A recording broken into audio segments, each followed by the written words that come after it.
Hey guys, welcome back to Edroid. तो इस series के अंदर हम लोग माइक्रो इकोनॉमिक्स के सारे चैप्टर्स कवर करने वाले हैं। So starting with the first chapter of unit 1 we have 10 principles of economics. तो आज हम इस वाले चैप्टर को कवर करेंगे। So first of all, giving you a brief introduction about this chapter and a brief overview कि आखिर हम लोग इस चैप्टर के अंदर क्या क्या पढ़ने वाले हैं। तो इसके अंदर क्या क्या कंटेंट हम पढ़ने वाले हैं। So first of all, we'll be giving you a brief introduction about economics कि आखिर economics है क्या and its principles कि आखिर कौन से ऐसे बेसिक कंसेप्ट्स हैं जो कि दुनिया में हर जगह अप्लाई होते हैं। And then will be looking at these principles कि आखिर कौन कौन से ऐसे प्रिंसिपल्स हैं। So we have 10 principles in total. तो पहले हम लोग स्टार्ट करते हैं कि आखिर इकोनॉमिक्स क्या है। So economics word originated from a Greek word called oikonomos, और ओइकोनॉमस मतलब होता है one who manages a household. तो शुरुआत में ये जो कंसेप्ट है कि इकोनॉमिक्स जो है is originated from one who manages a household might be seen as a bit peculiar term because economics जो कि एक सब्जेक्ट है हम उसे एक हाउस होल्ड से कंपेयर कर रहे हैं। लेकिन अगर हम लॉजिकली सोचें तो एक इकोनॉमी और एक हाउस होल्ड में बहुत सारी सिमिलैरिटीज़ होती हैं। In economy there is decision regarding allocation of scarce economic resources is taken to maximize profits and social welfare।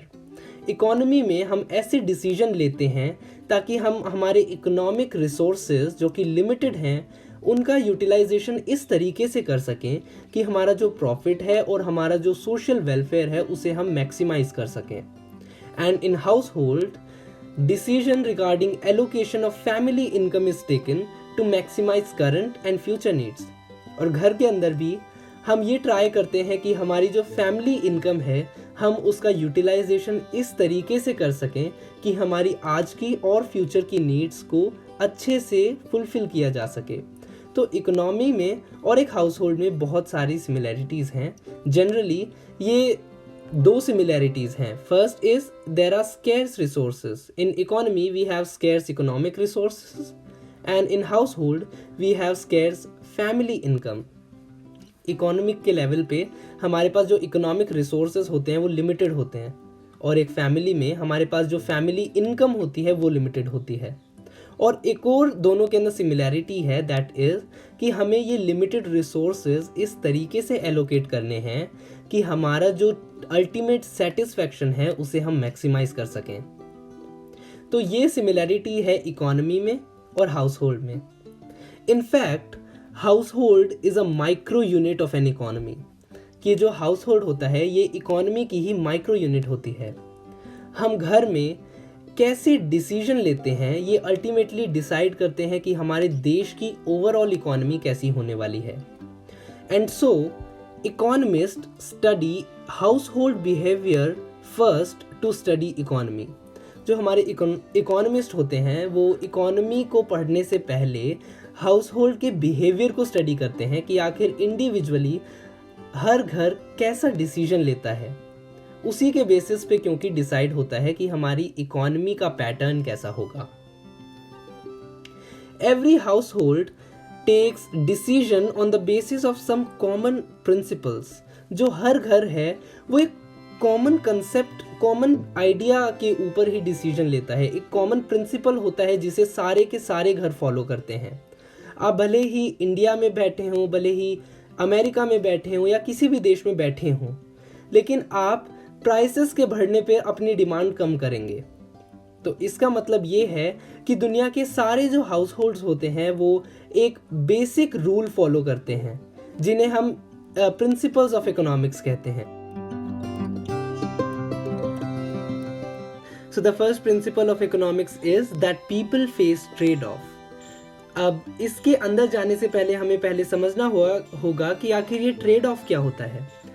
Trade off means the problem of choice, means कि आपके पास बहुत सारे ऑल्टरनेटिव्स हैं तो आपको अपने जो रिसोर्सेज हैं वो किस ऑल्टरनेटिव पे यूटिलाइज करने चाहिए, दैट इज़ द प्रॉब्लम। और इसी प्रॉब्लम को हम कहते हैं ट्रेड ऑफ। तो फॉर एग्जाम्पल मान लीजिए आपके पास 10 रुपये हैं, अब आप इन 10 रुपए को कहाँ स्पेंड करेंगे, इसके आपके पास बहुत सारे ऑप्शंस हैं. It means that you also face trade of, means the problem of choice, कि आखिर आपको कहाँ पे स्पेंड करना चाहिए. आपके सामने प्रॉब्लम आती है, इस प्रॉब्लम को हम कहते हैं ट्रेड ऑफ. अब क्वेश्चन ये है कि आखिर लोग जो होते हैं वो ये ट्रेड ऑफ की सिचुएशन क्यों फेस करते हैं. तो इसके दो रीज़न हैं. नंबर वन, कि जो लोग होते हैं उनके पास जो रिसोर्सेज होते हैं वो लिमिटेड होते हैं. फॉर एग्जाम्पल आपके पास 10 रुपीज़ हैं, तो आपके पास लिमिटेड रिसोर्स है 10 रुपी. और दूसरा जो रीज़न है कि लोग ट्रेड ऑफ फेस करते हैं वो है कि उनके पास बहुत सारे ऑप्शंस हैं. तो ये दो रीज़न है. Number one, that people have limited resources, and number two, people have many alternatives where they can allocate these resources. इस वजह से people face trade off, the problem of choice. तो अभी हम आपको दो एग्जाम्पल देते हैं जिससे आपको ये वाला जो पॉइंट है ये और भी ज़्यादा क्लियर हो जाएगा. So, example is, a student can utilize her day in either preparing for exam or in binging over Netflix. कि अगर आप एक स्टूडेंट की नज़रिए से देखें तो आप अपने दिन को या तो एग्ज़ाम की प्रिपरेशन में यूटिलाइज कर सकते हैं या फिर आप पूरे दिन नेटफ्लिक्स देख सकते हैं. तो ये हो गई प्रॉब्लम ऑफ चॉइस. आपके पास एक प्रॉब्लम खड़ी हो गई. Now you have to trade off between these two alternatives. You have to trade off between these two options, कि या तो आप एग्जाम के लिए प्रिपेयर कीजिए या आप नेटफ्लिक्स देखिए. और भी एग्जाम्पल हो सकते हैं, जैसे कि पहले दिया था कि आपके पास मान लीजिए 10 रुपीज़ हैं. अब आप इसे या तो स्पेंड कीजिए पॉपकॉर्न्स पे, या स्पेंड कीजिए चॉकलेट पे, या स्पेंड कीजिए आइसक्रीम पे. सो आपके पास फिर से प्रॉब्लम ऑफ चॉइस आ गई. You have to trade off bit among these three items. And similarly, जैसे कि लोग ट्रेड ऑफ फेस करते हैं वैसे इकोनॉमीज भी ट्रेड ऑफ फेस करती हैं. So the second principle is, cost of something is what you give up to get it. So this is the extended version of our principle number 1. So, since people face trade-off, making a decision requires comparing cost and benefit of different options. क्योंकि लोग trade-off face करते हैं, इसलिए एक particular decision पे आने के लिए लोग अपने cost और benefits को compare करते हैं. लोग जो अलग अलग option है उसके cost और benefit को compare करके एक particular decision पे आते हैं. So, यहाँ पे जो cost हम कह रहे हैं वो कोस्ट असल में मॉनेटरी कोस्ट नहीं है कि कितने रुपए में चीज़ आई, बल्कि ये कोस्ट है अपॉर्चुनिटी कोस्ट. और अपॉर्चुनिटी कोस्ट मतलब होता है कि आपने जब एक अपॉर्चुनिटी को चूज़ किया तो जो दूसरी अपॉर्चुनिटी है वो आपकी कोस्ट बन गई. So opportunity cost in definition is the cost of availing one opportunity in terms of the other opportunity that you gave up. जो आपने अपॉर्चुनिटी छोड़ दी दूसरी अपॉर्चुनिटी के लिए वो आपकी कोस्ट बन गई. Let us take an example. You have two options, either get an ice cream or a chocolate. Now if you choose ice cream, इसका मतलब है आपने चॉकलेट गिव अप कर दी. इसका मतलब चॉकलेट आपकी कोस्ट है. और अगर आपने चॉकलेट चूज की, इसका मतलब योर कोस्ट इज आइसक्रीम, क्योंकि आपने आइसक्रीम छोड़ दी इस बार. तो इसलिए the cost of something is what you give up to get it, and the cost here is not obvious cost. It is monetary. It is not monetary cost, but it is opportunity cost. What are the opportunities that you gave up to choose one particular opportunity? अगर आपने कोई एक opportunity choose की तो जो आपने बाकी opportunities छोड़ दी वो आपकी कोस्ट बन गई. So the third principle is rational people think at margin. तो पहले हम ये जान लेते हैं कि आखिर रेशनल पीपल होते कौन हैं. Rational people are the people who systematically and purposefully do the best they can to achieve their objective. Rational people वो होते हैं जो अपने ऑब्जेक्टिव को फुलफिल करने के लिए, उसे अचीव करने के लिए सिस्टमैटिकली और पर्पसफुली अपना बेस्ट ट्राई करते हैं. और जो कि प्रिंसिपल है rational people think at margin, इसका मतलब ये है कि रेशनल पीपल कोस्ट और बेनिफिट को मार्जिनली कंपेयर करते हैं. कि they compare marginal cost with marginal benefit. तो फॉर एग्जाम्पल कि मान लीजिए जैसे हमने फर्स्ट प्रिंसिपल के अंदर एग्जाम्पल दिया था कि एक स्टूडेंट को या तो पूरे दिन में वो पढ़ सकता है या फिर वो नेटफ्लिक्स पे सीरीज देख सकता है। तो रेशनल पीपल इन दोनों में से कोई भी ऑप्शन नहीं लेगा, बल्कि वो अपने हर आर को एक डिफरेंट तरीके से यूटिलाइज करेगा। वो अपना मार्जिनल बेनिफिट और मार्जिनल कोस्ट को कंपेयर करेगा कि हर एक आर में उसकी क्या ज़रूरत है। वो ये नहीं देखेगा कि पूरे आर में उसका कल एग्ज़ाम है तो पूरे दिन में उसे पढ़ना ज़रूरी है या पूरे दिन में उसे नेटफ्लिक्स देखना ज़रूरी है ताकि उसका स्ट्रेस रिलीव हो सके, बल्कि वो अपने हर घंटे में अपना मार्जिनल कोस्ट एंड बेनिफिट को कंपेयर करेगा कि 1 घंटा उसने पढ़ लिया, अब नेक्स्ट घंटे उसको कैसे यूटिलाइज करना है, वो उसका marginal benefit and marginal cost compare करेगा। इसका मतलब ये है कि रेशनल पीपल कभी भी एक्सट्रीम डिसीजन नहीं लेते। वो पूरे दिन पढ़ना या पूरे दिन खेलना या नेटफ्लिक्स पे मूवीज देखना, दोनों में से कोई ऑप्शन नहीं चूज कर सकते। They choose a blend of both options. तो यहाँ यही लिखा है, rational people know that decisions are not taken among distinct options.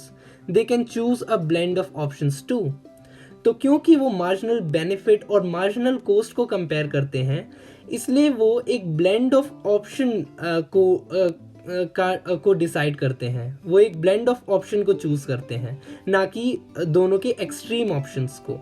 वो मार्जिनली देखते हैं कि मार्जिनल उन्हें बेनिफिट और कोस्ट को कंपेयर करके कौन सा डिसीजन लेना चाहिए।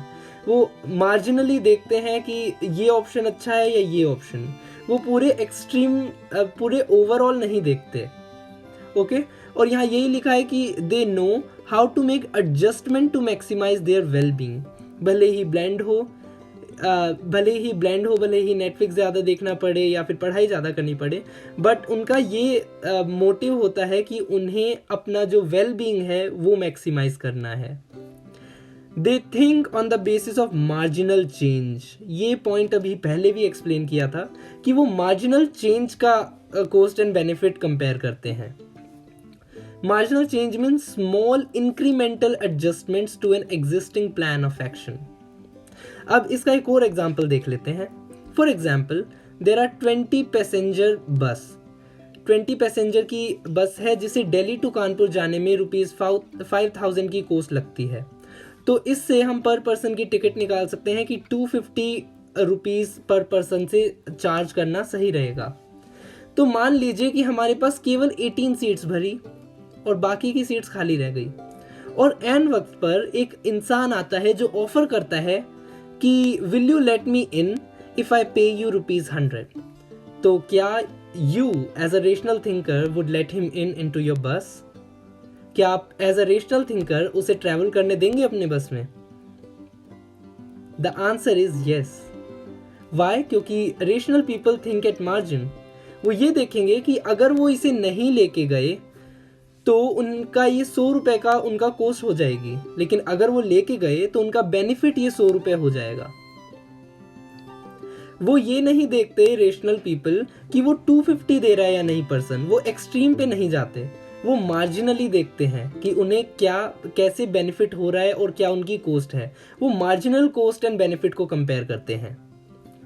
और ये लास्ट में लिखा है, a rational decision maker takes an action if and only if the marginal benefit of the action exceeds the marginal cost. जब मार्जिनल बेनिफिट मार्जिनल कॉस्ट से ज्यादा होगी एक रेशनल डिसीजन मेकर तभी वो डिसीजन लेगा।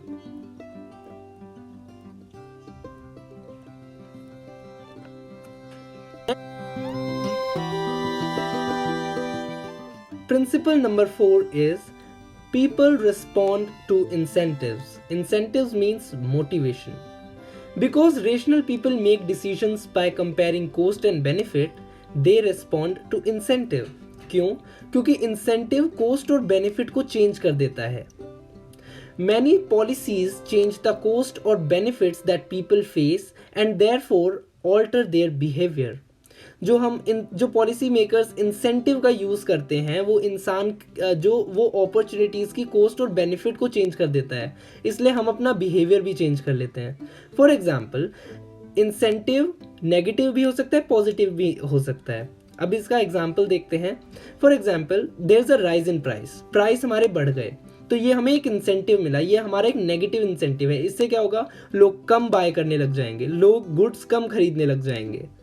इसका मतलब है कि people are affected by incentives, उनको ये नेगेटिव इंसेंटिव मिला कि प्राइस बढ़ गए और उन्होंने अपना जो परचेजिंग थी वो कम कर दी। ऐसे ही मान लीजिए एक इंसेंटिव मिला कि there is a discount on a shop, तो वो क्या करेंगे, उस शॉप पे जाएंगे और वहां से सामान और ज़्यादा परचेज करेंगे। So it means people respond to incentive. And ये इंसेंटिव की स्टडी करना बहुत ही ज़्यादा ज़रूरी है while making policies, while implementing policies. Why? Because when policymakers fail to consider how their policies affect incentives, they often end up with unintended consequences. For example, law to use seat belt while driving. अब जो policy maker होते हैं, अगर वो incentive की study नहीं करते before implementing a policy, तो ये कई बार जो परिणाम हम नहीं चाहते वो परिणाम ला देता है। फॉर एग्जाम्पल, एक लॉ पास किया जाता है जिसे कहते हैं use seat belt while driving, कि ड्राइव करते हुए सीट बेल्ट का यूज़ कीजिए। अब ये जो डिसीजन है, ये वैसे तो अगर हम देखें जनरली तो ये अच्छा है, क्योंकि ये लोगों की सेफ्टी के लिए है। इससे एक्सीडेंट से होने वाले नुकसान की जो पॉसिबिलिटी है वो कम हो जाती है। लेकिन इसका लोगों के ऊपर क्या, बिहेवियर के ऊपर क्या असर पड़ता है वो देखते हैं। जो ये हमने पॉलिसी अडॉप्ट की, इससे क्या इंसेंटिव मिला लोगों को? इससे कार स्लो चलाने का बेनिफिट कम हो गया। अब पहले लोग सोचा करते थे कि अगर कार धीरे चलाएंगे तो हम एक्सीडेंट होने से बच जाएंगे, लेकिन अब जब सीट बेल्ट आ गई, जिसका लॉ जो है पास हुआ सीट बेल्ट्स का, तो लोगों ने ये सोचा कि जो बेनिफिट है धीरे चलाने का वो कम हो गया, क्योंकि अब सीट बेल्ट उन्हें बचा लेगा। तो इस वजह से लोगों ने अपनी स्पीड और बढ़ा दी, और इससे क्या हुआ, एक्सीडेंट्स कम नहीं हुए बल्कि एक्सीडेंट बढ़ गए, क्योंकि जो फुटपाथ पे जो चलने वाले लोग थे उनका बहुत एक्सीडेंट बढ़ गया। तो ये कंसिक्वेंसेस आते हैं जब हम इंसेंटिव्स की प्रॉपर्ली स्टडी नहीं करते। ये जो सीट बेल्ट वाला जो लॉ था, इसने लोगों को इंसेंटिव दिया कि अब उनके जो धीरे चलाने की जो बेनिफिट है वो कम हो गया, क्योंकि अब सीट बेल्ट ही उन्हें बचा लेगी। तो इसलिए उन्होंने अपनी स्पीड तेज कर दी, उनके बिहेवियर पे ये असर पड़ा। तो ये बहुत इंपॉर्टेंट है for policy makers and economist to consider incentives. What would incentives affect? How would incentive affect the behavior of each person in an economy? कि आखिर जो इंसेंटिव, जो पॉलिसी वो अडॉप्ट कर रहे हैं, उसका जो इंसेंटिव होगा वो लोगों के बिहेवियर को कैसे चेंज करेगा। अब ये जो सीट बेल्ट वाला लॉ है, इसने एक पॉजिटिवली बिहेवियर को चेंज ना करके नेगेटिवली बिहेवियर को चेंज कर दिया। Why? Because policy makers did not consider the effect of incentive over people's behavior. So the next 6 principles we will be covering in the next part of this chapter. So till then, stay tuned. Make sure that you have liked, shared and subscribed to our channel, and if you have any doubt, you can reach us out on our Instagram handle, and the Instagram link is provided in the description box below. Thank you.